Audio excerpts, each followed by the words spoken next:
Now it's not just easy to create a deep fake, you can do it at scale, right? So we can easily make misleading representations about a political figure or a news event.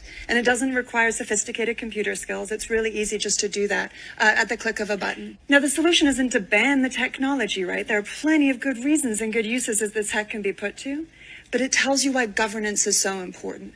And that's governance at the developer level, the companies creating these tools, at the deployer level, the social media platforms and others that are allowing this information out into the ecosystem, and for governments as well to step up and act. How are they boosting trusted sources of information? What we really need is actually how to boost the trusted information. What we really need is actually how to boost the trusted information. This is the Eye for an Eye channel. Welcome to today's show.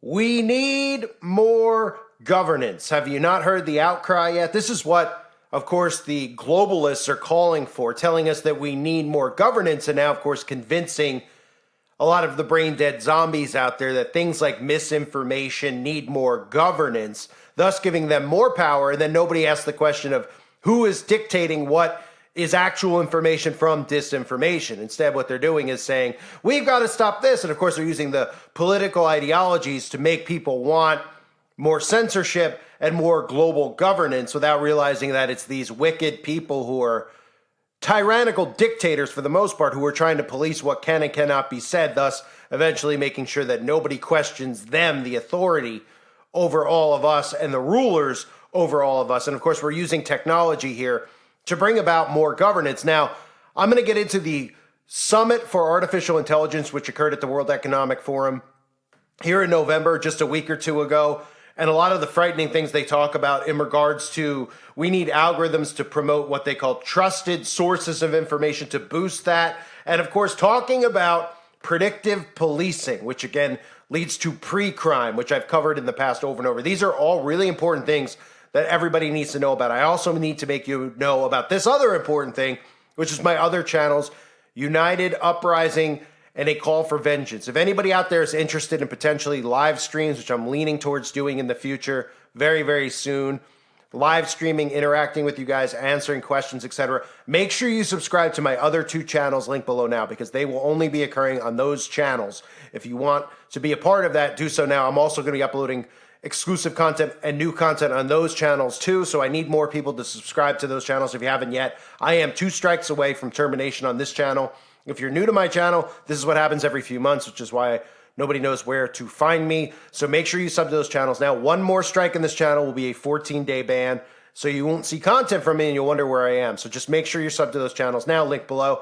And also check out the website, uprisingrevival.com, for exclusive uncensored content where I don't have to police what I say, as well as the forum over there, which has a lot of really important information. I highly recommend everybody join the website. It's $3. It's ad-free. It keeps the trolls out. It is unlimited content. It's my entire library as well of content that has been removed from YouTube over there. So definitely check it out if you haven't yet. I highly recommend you give it a try, at least for 30 days, and see if you like it.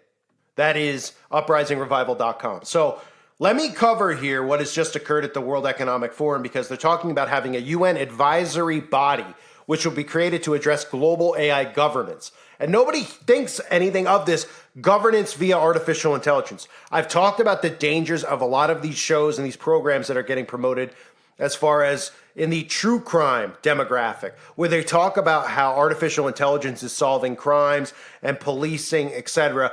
There is a reason that they're doing that. They are strategically using things like that to make people want more surveillance, to make people think that artificial intelligence has there's no equality problems, there's no racial problems when it comes to artificial intelligence. It just keeps the good away from the bad. But nobody questions who's programming this AI and how this AI still will be used to make sure that no crimes, of course, are ever solved regarding these people, because you'll never hear about the crimes that they commit, like we never do in regards to all the children that go missing. So I'm going to play for you a clip that just recently occurred, and somebody speaking, Alexandra Reeve Givens, and the talk about misinformation, about deep fakes. They go into the stuff about the dangers of deep fakes, right? And they talk about the solution and how we need to govern more. We need more governance over the internet. But they don't talk about the real solution, which would be getting rid of and banning this type of technology. This is what people generations ago would have done. They would have banned it. They go on to say, we don't need to ban deepfakes. We don't need to ban these types of things because they're apparently needed. They're very progressive for our society. Of course, this is them using these types of techniques to brainwash you into thinking that we need AI surveillance. And everybody out there just goes, oh, okay, whatever, because they're so worn out from a left, right, from a Trump, a Biden, that they think that having AI governance is going to be great because we're going to be able to monitor what people say and keywords that don't hurt my feelings and all this stuff without ever knowing who the boogeyman is behind the curtain. Well, these are the boogeymen behind the curtain at the World Economic Forum. The other boogeymens, of course, reside over where that conflict's occurring in the Middle East. But listen to some of these quotes about how banning this is not the solution. More governance is the solution. On top of that, how important more governance is and how we need to boost trusted sources. They never tell you who the trusted source is, right? We're supposed to believe the trusted source is these people. The trusted source is all of us. There's no such thing as a trusted source. You can't trust any of these people. Everybody needs to use their own discernment, but they don't want you to do that because if you actually use your discernment, you'd realize real fast who the wicked people are and who the good people are in this world. And they don't want that. So they're, of course, the trusted sources of information, and we're not. And keep in mind the stuff that is mentioned about predictive policing, because that has everything to do with pre-crime. And I'll talk about that after the fact. Listen to these clips from the World Economic Forum that just came out. A second set of concerns is around people's individual freedoms and their rights. And this is particularly an issue where governments around the world, including here in the US, use AI as part of their surveillance and their policing and their law enforcement capacities. We can think about this in the realm of face recognition technology, again, used in systems around the world. We can think about it in terms of predictive policing and where resources are going. We can think about it in terms of people's social media communications or their online browsing habits, feeding into government interventions, government surveillance.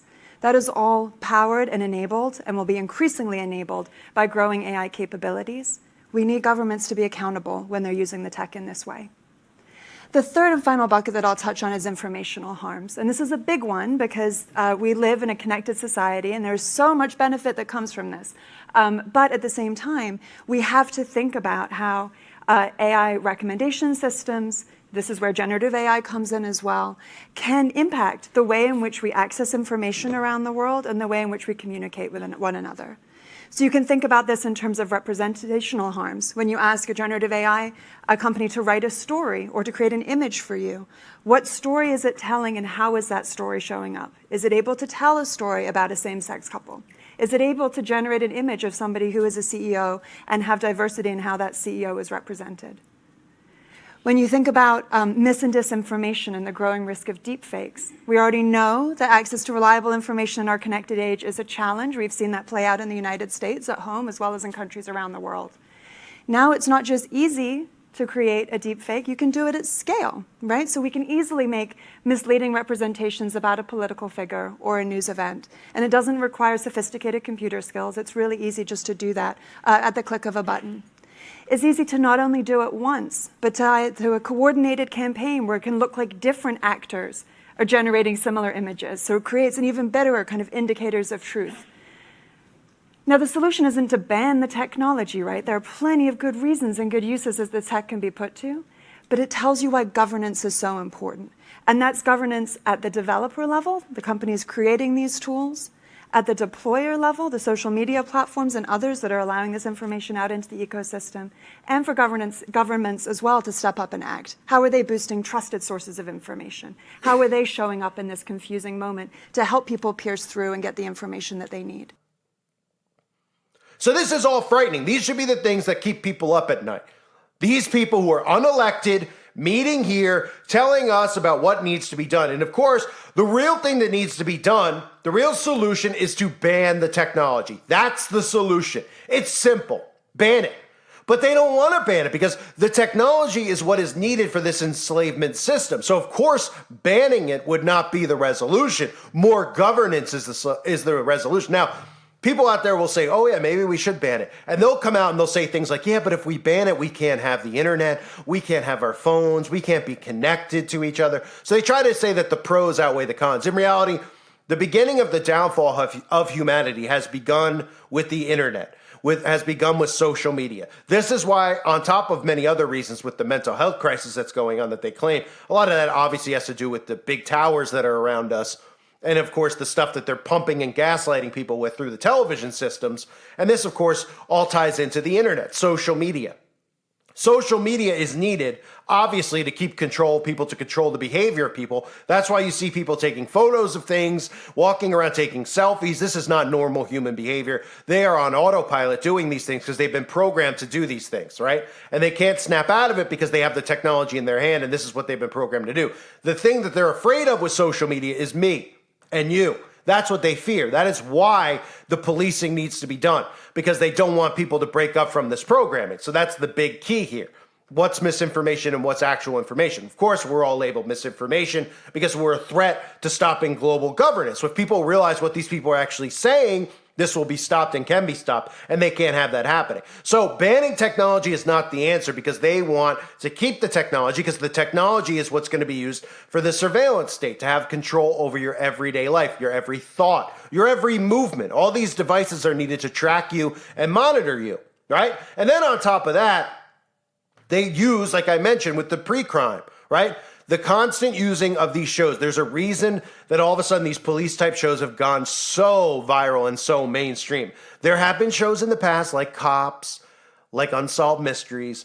They are using these shows to pump in these crimes that seem unthinkable, unimaginable, and of course, very difficult to solve are being solved, thankfully, because of the tech, because of the way they're able to DNA test. This is strategically being done by design to make people not just comfortable with a surveillance state, to want it, right? Because the more crimes that are committed, which they're pumping and pushing people to commit crimes with all the psychological war that they're doing on people's minds and telling people that they're victims, telling people they should commit crimes, et cetera, they're making people want more surveillance. They're making people feel more threatened. More people are putting cameras like the Ring on their homes because they feel threatened, because they're feeling threatened from the news reports and the constant non-governance of maniacs and stuff that our government is allowing out of prison. Thus, people are wanting this technology on their homes, not realizing, and in some cases they do realize it, but a lot of obviously are not realizing that this is about a surveillance state, global enslavement through artificial intelligence and through our technology, right? So when they sit there and they talk about this stuff and then they mention predictive policing, they don't think that anybody out there is going to pick up on what they're talking about. Predictive policing is watching and monitoring your behavior and your patterns, which means, in other words, people are like, well, predictive policing, that's fine. If so-and-so is, doing this on the internet, then he should be monitored and watched. And you're thinking in your head, you're like, well, if they're looking up stuff involving kids, they should be policed and monitored. Yes, agreed. They should be arrested, actually worse than arrested. But what it really means is that people who are looking up conspiracies or questioning the government on the internet, they're going to be policed, and it's predictive policing because they're going to watch what you're looking at. Oh, you're looking at this guy, you're looking at that conspiracy, you're looking this up. Now you're on a list, and they're going to arrest you before you even do something because they're going to say you are at risk of committing a crime because of the things you were looking at. And all these things will not be dangerous things that are threats, but they'll convince everybody that they are because it'll be a threat to them, not to you, to them. You're saying this online, that's a threat. You're questioning authority, that's a threat. So you're going to be arrested beforehand just based on what you're looking up. Oh, you're looking up the things like, the libel, blood, put the words together in reverse order so the algorithm doesn't pick it up. Oh, well, we're going to put you on a list and we're going to use predictive policing to arrest you beforehand. And they're going to convince you that that is going to benefit society because you're a threat to society, because you were looking that up. And you could eventually, all they have to do is come out with these news reports and say, well, the pattern of what these people research as far as conspiracy leads to these events happening, bombs going off and threats to society, and we need to police people who are looking these types of things up. Thus, people will begin monitoring their own behavior to themselves and not looking these things up, even if it's something that they feel like, oh my gosh, this seems suspicious. I should look into this. Oh, I won't look into it because I don't want to be policed. I don't want the government to think I'm a threat. I don't want to be arrested. I don't want to be thrown into prison. That's how this is all going to work.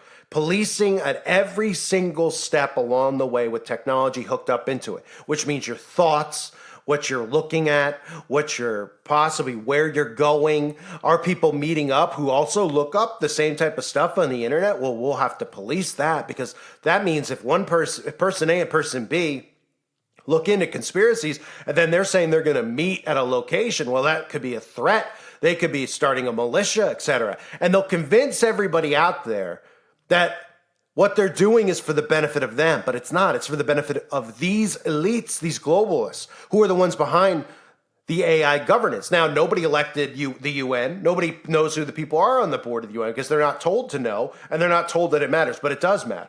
So the UN Advisory Board is going to be created to address global AI governance over our everyday lives. And it's going to be taught and told to all of us that there's equity. Like, the global governance system is AI. So AI doesn't see skin color, it doesn't see gender, but what AI sees is anybody who's a threat to them as a threat to humanity. And they'll convince everybody out there that they are and that they need to be taken down because everybody's trust will be in AI and not in man anymore. And it should never have been in man, but our trust should always only be in God. But we see how people are growing colder and colder to one another. So nobody trusts one another, but they all seem to trust their technology. Their technology can do no wrong. Their technology has no prejudice. Their technology can be trusted. It's always been there for them at all times. And it's something they can't live without, right? Convincing you can't live without technology. So these are the threats that we're facing. And the psyop around these is what people need to be aware of. How this works. Because people hear this stuff, they're like, AI governance. Oh, well, we won't have a Trump or a Biden anymore. It sounds better than that because they're wearing you down. They're weakening you. They're beating you down to death emotionally with all this left-right garbage back and forth. Then you think, well, AI doesn't see this or see that. So AI can police us from these horrible crimes that we see on true crime all the time. And it doesn't care about this or that. It's just a straightforward thing. But really what it's going to be, this surveillance state, is going to 100% to be built on you conforming. That's what it's going to be built on. You're conforming to this. And it's going to continue to just get tighter and tighter. Their grip will be tighter and tighter. Because in the beginning, they'll be like, well, yeah, you could be Christian, etc. You're allowed to have your beliefs. And then it just gets tighter and tighter as you give more to them. They take more from you. And that's what this is headed towards. And this is what they're meeting at the World Economic Forum, right? This was their last meeting, their summit, talking about this. More governance. More. At a time where we're all looking around saying there should be less governance, they're showing you that they want more governance. They want more control because that's ultimately about. People ask me all the time, like, what is this about though? Because they always get misled by the mainstream media, including Fox, talking about money. It's not about money. It's about control. Full control. Control of your thoughts. Controlling you to the point that you control and police yourself. Because even if you know what's right from wrong, you won't look up and you won't research and you won't do anything about it because you're afraid. Because you know that this AI global governance will go after you and attack you. And that's all it's designed to do, is for us to be policed and monitored and not question the people in charge. That way there can't be an overthrow of these elites when people realize who they are. Because in the past, empires like the Roman Empire have been overthrown by the people, by revolutions. In this case, there won't be able to be one. You'll never know who they are. And anytime you speak of them or even think about doing something, because remember, the technology will be under your skin, they will be able to police you and take you down and arrest you. And that's what this will be. Thought police at a new level. Predictive policing at a new level. And we're all going to be the ones who don't benefit from it, who are enslaved by it. They're going to be the only ones who benefit from it because they're going to be fully protected. And that's all they care about. That's why an uprising against this has to start now. It can't start later. And that's why they say things like banning technology won't help. Oh yeah, we really benefit from deepfakes. Huh? How do you benefit from a deepfake? They benefit from a deepfake. That's why they say we can't ban that tech. What is do we not benefit as a society because we all want to watch Tom Cruise deepfakes? No, they benefit from it because they can use it to manipulate and create false crimes around people like us and use a face scan and put us on a deepfake and say that we did this or we did that. Because it's for blackmail purposes, for them, and it goes to their benefit, not ours. This type of technology should be illegal, and it should be stopped. And the only way we can stop it is if we rise up against it. But it doesn't look like anyone wants to do that because even people who are awake are very into their technology and very much into their phone, which leads people like me more and more every day when I wake up thinking about becoming more and more off-grid, which means even removing myself from the internet completely and getting away from this before it's too late. I thank everybody again for being here. Reminder, like I said earlier on, check out the website while I am still on the internet. Still want to do this every day. Make sure you subscribe to my other channels if you haven't yet, and definitely check out the website, uprisingrevival.com. At the very least, sign up for free videos so you can get email notifications of my latest uploads. I thank you guys again. Hope you're all well. God bless you as always and your families.